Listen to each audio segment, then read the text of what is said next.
and sweet relief, for He is that someone that you need. So I give you Jesus. He's the peace that passes all. Magandang umaga po at welcome po sa ating programa, My Morning Manna with Pastor OG. Ang awitin po na inyong narinig is I Give You Jesus ni Janet Pascal. At kumusta na po ang ating pagkakape sa umagang ito? I hope po ay nainita na po ang ating mga tiyan. And I am happy also to bring to you the message of God this morning. Without further ado, buksan po natin ang ating mga Biblia sa aklat po ng Matthew chapter 7 verses 7 hanggang 12. Ito po yung humingi, humanap at kumatok, no? So buksan po natin Matthew chapter 7 verse 7 hanggang 12. Humingi kayo at kayo'y bibigyan. Humanap kayo at kayo'y makakasumpong. Kumatok kayo at ang pinto'y bubuksan para sa inyo, sapagkat tumatanggap ang bawat humihingi, nakakasumbong ang bawat humahanap, at binubuksan ng pinto sa bawat kumakatok. Bibigyan ba ninyo ng bato ang inyong anak kung humihingi ng tinapay? Bibigyan ba ninyo siya ng ahas kung humihingi ng isda? Kung kayo na masama ay marunong magbigay ng mabubuting bagay sa inyong mga anak, gaano pa kaya ang inyong amang nasa langit? Ibibigay niya ang mabuting bagay sa mga humihingi sa kanya. Kaya gawin ninyo sa inyong kapwa ang ibig ninyong gawin nila sa inyo. Ito ang kahulugan ng kautusan ni Moses at ng turo ng mga propeta. Now our topic for this morning is do unto others. Last verse po yun, verse 12, whatever you want men to do to you, do also unto them, for this is the law and the prophets. Kung tingnan niyo po, nakasum up na po doon yung buong kautusan, no? Gawin natin sa iba ang gusto natin gawin ng iba para sa atin. Ito yung tinatawag ng iba na golden rule.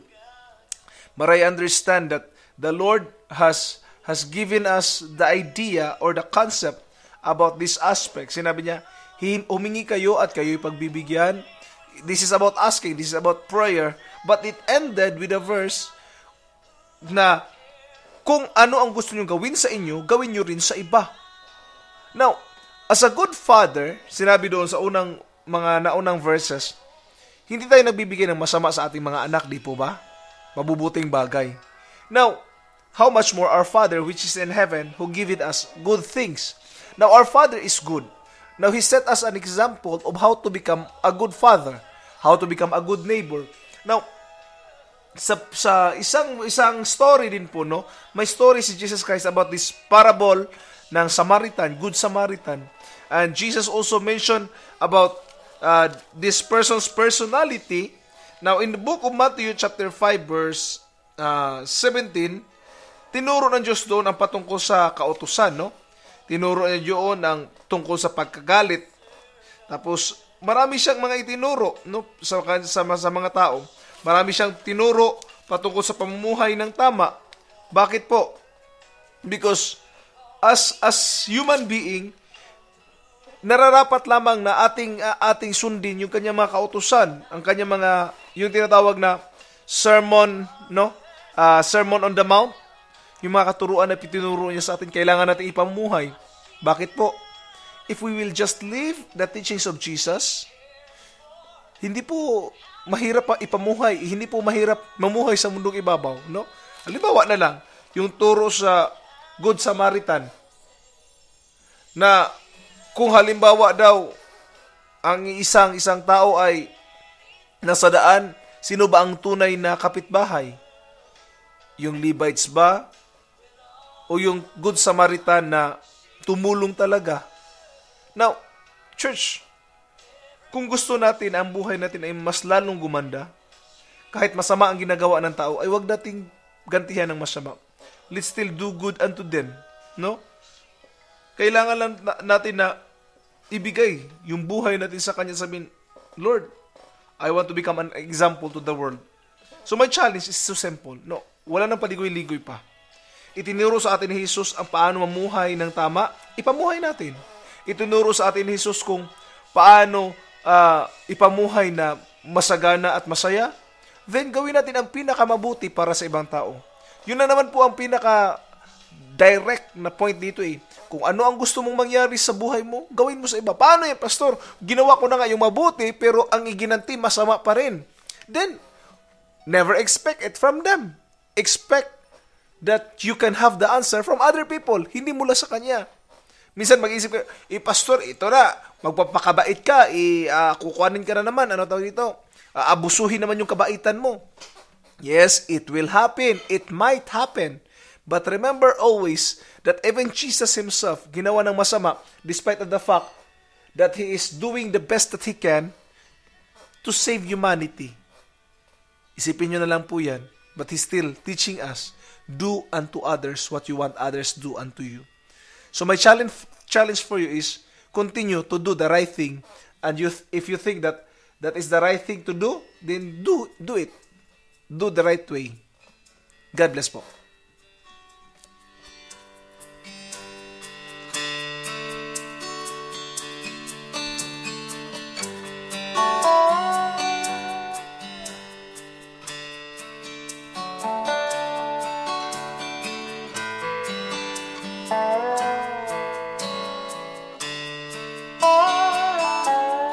Go rest high on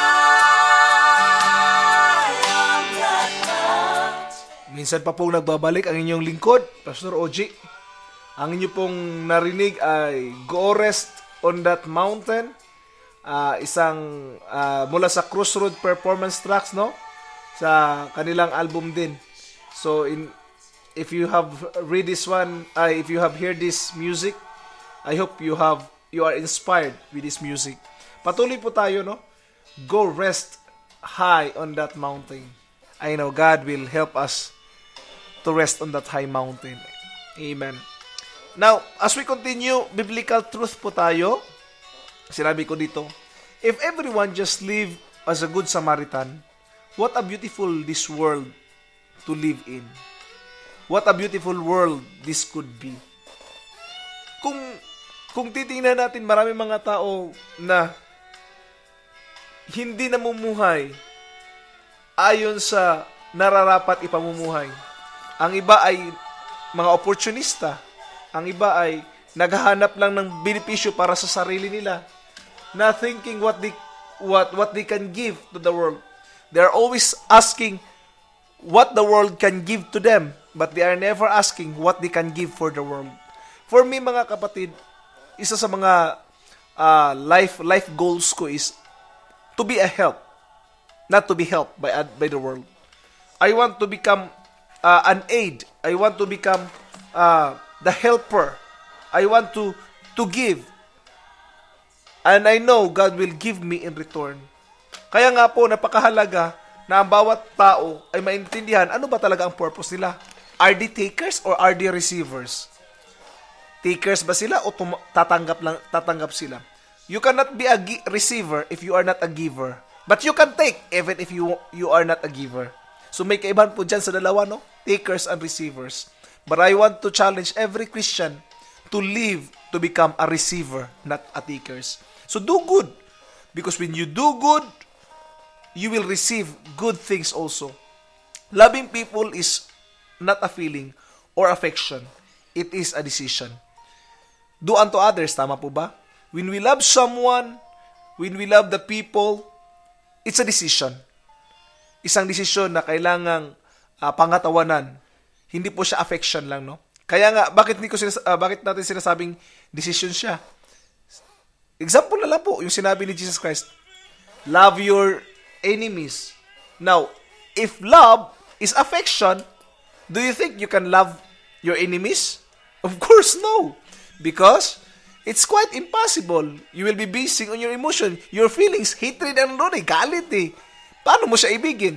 But the Bible tells us, love your enemy. So I understand that love is a decision.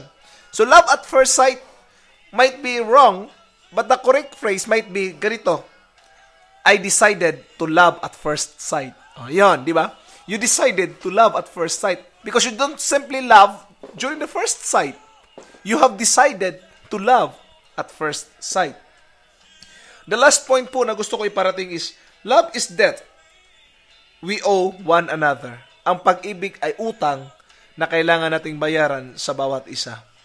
If you will consider or have these principles in your life, I think you can live a happy life, you can live a fulfilled life.